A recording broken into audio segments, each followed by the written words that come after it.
keadaan tertentu, misalnya di saat dia takut kepada zina, di hadapannya adalah lawan jenis yang dia terjerumus dalam zina, maka kasusnya berbeda. Tapi kalau terjadi seseorang telepon istrinya dari jarak jauh, lalu kangen-kangenan, rindu, kemudian dia mungkin ya istrinya mengucapkan kata-kata sampai dia klimaks, nggak apa-apa itu. Siapa yang mencari selain daripada ini, faulaika humul adun, dia melampau batas. La ta'tadu, jangan kau melampau batas. Innallaha la yuhibbul mu'tadin. Orang yang melampau batas, Allah tak suka pada orang melampau batas. Bagaimana hukumnya jika seorang laki-laki atau perempuan melakukan masturbasi? Ada perbuatan salah dengan sifat jahalah. Jahalah itu punya dua arti. Satu, tidak tahu kalau itu salah. Yang kedua, sudah tahu salah dikerjakan. Es batu.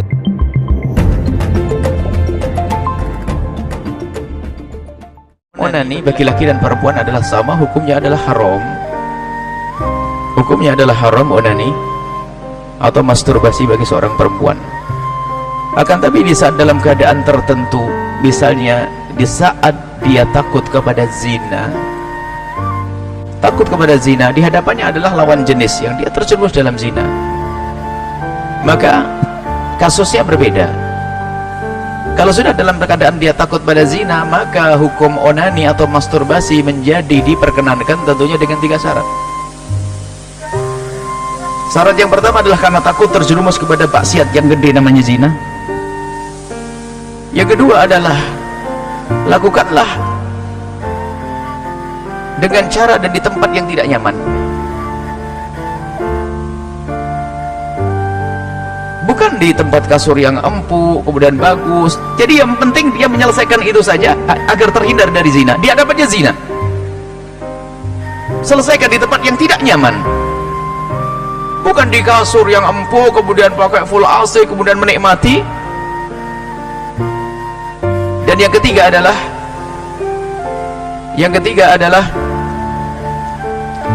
jangan dibarengi dengan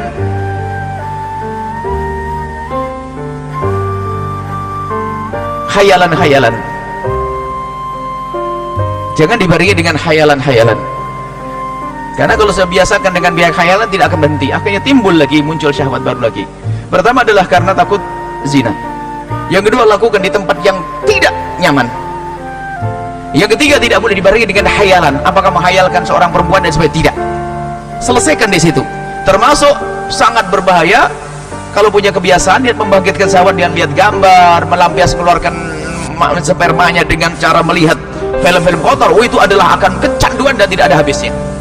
Mengusir syahwat itu mudah sebetulnya, asalkan syahwat itu tidak kita undang. Kalau mungkin orang bangkit syahwat tiba-tiba, oh bukan karena takut zina, ini aman ya, misalnya tiba-tiba bangkit syahwat. Orang normal wajar bangkit syahwat, suatu kita tiba-tiba bangkit syahwat. Kalau syahwat yang tiba-tiba datang begitu mudahnya, kita ngambil air wudhu selesai. Di kamar syahwat di kamar bangkit, kita keluar sudah hilang. Tapi yang jadi masalah dan problem besar adalah syahwat yang diundang, lihat gambar, ngintip orang dan seterusnya. Bagaimana mau diusir? Mau diundang, diusir. Ada orang ngomong, saya ngusir syahwat saja, puasa tetap saja bangkit syahwatnya. Rumahmu jendelanya nggak kau tutup karena di sana ada sungai, internetmu masih buka, televisimu masih kau tonton. Gimana mau ngusir syahwat? Jadi kalau syahwat yang datang dengan sendirinya begitu mudahnya untuk diusir, akan tapi syahwat yang diundang susah untuk diusir. Takutlah kepada Allah Subhanahu wa ta'ala, karena itu ada pengaruhnya juga. Kalau orang membiasakan dengan yang demikian itu, dia akan tidak bisa menemukan kepuasan dengan hakiki. Karena kalau biasakan dengan onani atau masturbasi, dia akan menikmati syahwat itu adalah dengan khayal yang tidak pernah ditemukan di alam nyata. Apalagi bagi siapapun yang sering melihat nonton porno, nonton film-film kotor, ketahuilah dia tidak akan ketemu, karena itu adalah di khayalannya saja. Sehingga bisa jadi biarpun punya istri yang cantik, suami yang ganteng, menjadi tidak puas. Dan juga awas, hati-hati, jangan sampai biarpun suami istri melakukan hubungan suami istri dibantu dengan nonton yang demikian itu. Karena apa? Nonton film kotor pada akhirnya adalah menjadikan dia lebih tertarik dengan yang ditonton, sehingga mungkin dengan pasangannya tidak bangkit syahwat. Naudzubillah, itu besar pengaruhnya. Tapi kalau mata kita jaga, kita tidak pernah melihat yang haram, kita menjauhi yang demikian, lihat pasangan kita adalah pembangkit syahwat yang paling dahsyat. Kemudian lagi Selanjutnya, syahwat bukan dicari-cari, akan tapi jika ada syahwat, lampiaskan kepada pasanganmu dengan cara yang halal. Jadi teman-teman sekalian, onani haram, nggak boleh dalam Islam.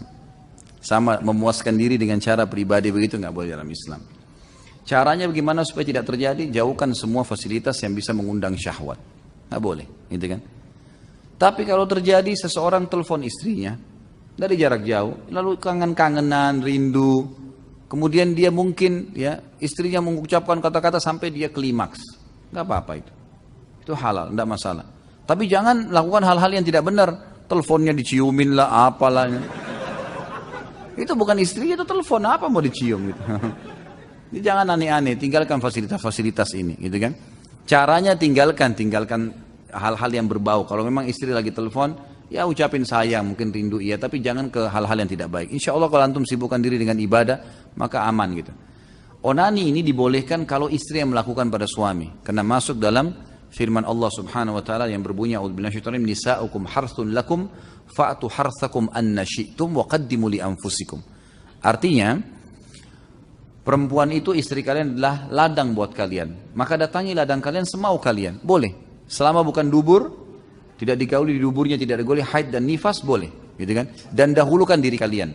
Jadi ini ulama merincikan sebab turunnya ayat ini adalah masyarakat Mekah terbiasa menggauli istri dengan menunggingkan istrinya. Waktu sahabat-sahabat hijrah ke Madinah dari Mekah, muhajirin, wanita Madinah terbiasa digauli dengan suaminya sementara mereka tidur dan suaminya dari atas. Maka si laki-laki ini, muhajir ini nikah sama wanita Ansar. Waktu wanita Ansar mau digaulin dengan cara orang Mekah, gak mau, nolak. Laporlah kepada Nabi SAW, ya Rasulullah begini kejadiannya. Maka turun firman Allah tadi. Wanita adalah ladang kalian, gaulilah seperti yang kalian inginkan dan dahulukan diri kalian. Jadi ibu-ibu tentunya harus bisa memahami juga ayat ini. Kalau suaminya pengen gaya tertentu itu gak apa-apa. Asal jangan hal-hal yang haram, seperti dubur gak boleh. Gitu kan? Tidak boleh. Dan boleh mendahulukan diri sendiri dalam arti kata, boleh membahasakan kepada pasangan, saya mau begini, saya mau begitu, nggak ada masalah. Yang diharamkan saja yang ditinggalkan, yang tidak, yang boleh maka boleh dilakukan, gitu kan? Jadi saya sarankan Allahu a'lam dijauhi ini, dan saya sarankan juga teman-teman sekalian, selama memang masih ada peluang, kerja dekat dengan keluarga, kerja di situ. Udahlah. Kerja jauh di sana gajinya $1.000, kerja di sini $400, di sini aja nggak apa-apa. Aman, gitu kan? Daripada jauh sana menderita, akhirnya foto dicium-cium kan jadi masalah. Jadi lebih baik jangan. Allahu a'lam. Maaf, masturbasi karena alasan suami yang tinggal jauh. Walladzina hum li furujihim hafizun. Orang beriman menjaga kemaluan illa ala azwajihim, kecuali kepada istri kepada suami kepada istri, au ma malakat aimanuhum, atau budak hamba sahaya. Budak sekarang tak ada lagi, zaman dulu sebelum dihapuskan budak. Hanya satu, suami atau istri. Faman ibtagha wara'a dzalika, siapa yang mencari selain daripada ini, faulaika humul adun, dia melampau batas. La ta'tadu, jangan kau melampau batas. Innallaha la yuhibbul mu'tadin. Orang yang melampau batas, Allah tak suka pada orang melampau batas. Berdasarkan ayat inilah para ulama fikih mengharamkan masturbasi, onani. Kenapa? Walladzina hum li furujihim hafizun. Bagaimana hukumnya jika seorang laki-laki atau perempuan melakukan masturbasi? Jadi di dalam hukumnya itu, kalau Imam Maliki, Imam Syafi'i, madhab kita, dan juga Imam Abu Hanifah itu sepakat bahwa hukumnya onani itu adalah haram. Tidak boleh dilakukan. Artinya tidak boleh dilakukan ya berdosa. Tetapi kalau menurut Imam Ahmad bin Hambal, ahli mujtahid yang satu lagi, berkata bahwa itu hukumnya boleh melakukan onani atau melakukan masturbasi itu. Tetapi menurut Imam Ahmad bin Hambal boleh, tetapi ada syaratnya. Syaratnya itu ada 3. Boleh, syarat yang pertama hukumnya boleh menurut Imam Ahmad bin Hambal jika dikhawatirkan orang tersebut kalau dia tidak masturbasi, kalau dia tidak onani, takut terjadi zina. Gitu. Sehingga menurut Imam Ahmad bin Hambal, jika sampai dikhawatirkan orang melakukan zina, daripada zina mafsadat yang lebih besar, maka ya sudah, onani saja. seperti itu. Jika sangat dikhawatirkan sekali orang tersebut melakukan zina. Yang kedua, menurut Imam Ahmad bin Hambal, boleh dia melakukan onani jika orang tersebut sudah sangat ingin sekali menikah, tetapi dia itu tidak mempunyai kemampuan untuk melakukan menikah. Misalkan karena dia itu tidak mempunyai mahar sama sekali. Tidak mempunyai mahar, artinya dia tidak mempunyai mas kawin sama sekali. Bukan artinya seorang lelaki tidak sanggup menikah karena belum bisa untuk mengundang orang yang banyak, misalkan walimah yang besar. Tidak seperti itu. Agama tidak mewajibkan untuk kita mengundang orang yang banyak sehingga terkadang kita sampai meminjam orang kepada saudara-saudara seperti itu ya. Sebenarnya itu tidak ada kewajiban di dalam Islam, begitu. Yang ditakutkan di sini adalah orang itu memang tidak mempunyai sama sekali untuk membayar mahar kepada seorang istri untuk melakukan nikah. Andaikan 1 gram pun dia itu tidak punya. Sehingga dikhawatirkan orang tersebut melakukan zina, maka boleh dia melakukan masturbasi ataupun onani. Yaitu hukum yang kedua. Jika seorang laki-laki tidak mempunyai biaya untuk mengeluarkan mahar, sehingga tidak ada jalan lain kecuali masturbasi atau onani itu tersendiri, atau istimna itu tersendiri, maka itu menurut Imam Ahmad bin Hambal hukumnya masih boleh. Dan yang ketiga, boleh melakukannya masturbasi tersebut jika dilakukan oleh tangannya sendiri. Tetapi jika dilakukan oleh tangan orang lain, maka itu tidak boleh. Ya jelas tidak boleh lah kalau tangan orang lain, karena akan dikhawatirkan nanti melakukan zina seperti itu. Nah, maka boleh menurut Imam Ahmad bin Hambal jika dilakukan oleh tangannya sendiri. Tetapi jika dilakukan oleh tangan orang lain, maka itu hukumnya menjadi haram menurut Imam Ahmad bin Hambal juga seperti itu. Nah, tetapi kalau Imam Syafi'i seperti Imam Maliki mengatakan itu sudah jelas hukumnya haram begitu. Karena dari hadisnya itu begitu ya. Bahkan kata Rasulullah, barang siapa yang melakukan masturbasi, barang siapa yang melakukan onani, maka na'udzubillah nanti di akhiratnya, maka tangannya tersebut yang akan hamil nanti di akhirat, hukumannya seperti itu. Ustadz, saya pernah mendengar di hari kiamat ada orang yang pahalanya sebesar gunung lalu hilang karena berbuat maksiat ketika sendirian. Masalahnya saya pernah belajar maksiat, masalahnya saya pernah berbuat maksiat setelah mendengar itu. Apakah saya akan hilang semua? Anda ini aneh Anda ini.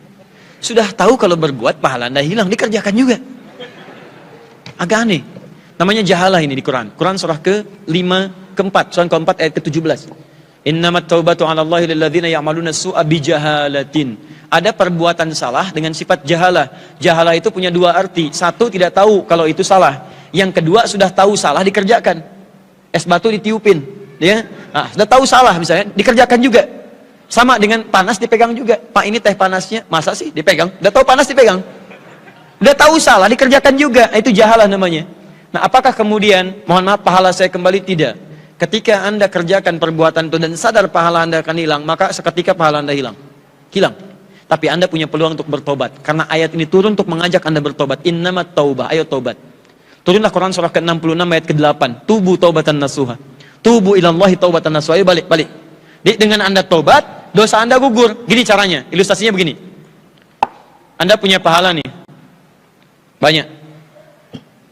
Anda kerjakan maksiat. Begitu kerjakan maksiat, maaf, ini pahalanya hilang. Habis. Awas hati-hati ya. Ya, maksiat yang dimaksudkan, maksiat yang disadari kalau mengerjakan pahala ini hilang. Awas, saya sadar kalau saya kerjakan ini pahalanya hilang. Kalau Anda sadar mengerjakan itu pahala hilang, begitu Anda kerjakan pahala hilang. Plus dosa datang. Hilang pahala, dosa datang. Ada maksiat yang saat dikerjakan pahala tidak hilang, tapi dosa datang. Misal, maaf. Anda sholat dapat pahala. Anda mencuri misalnya. Begitu Anda mencuri, pahala sholatnya tidak hilang, cuman Anda mendapatkan dosa pencurian. Maka nanti ini akan disandingkan di hari kiamat. Kalau sholatnya misalnya cuma 50%, mencurinya 75%, masih ketutup oleh amal salahnya, maka Anda masuk neraka. Karena amal soleh Anda tidak bisa menutupi amal salah. Tapi yang ini, dia sadar berbuat salah, yang dengan salahnya pahala bisa hilang. Dia sadar itu, dan dia sengaja kerjakan. Begitu dikerjakan, pahalanya hilang, dosa muncul. Tapi pada yang begini pun Allah masih sayang. Tobat Anda. Ketika Anda tobat, masa dosa ini digugurkan lagi, hilang dosanya. Tapi tidak bisa mengembalikan pahala yang ini. Hanya menghilangkan dosanya. Anda harus kerjakan amalan kembali untuk bisa mengembalikan pahala-pahala Anda.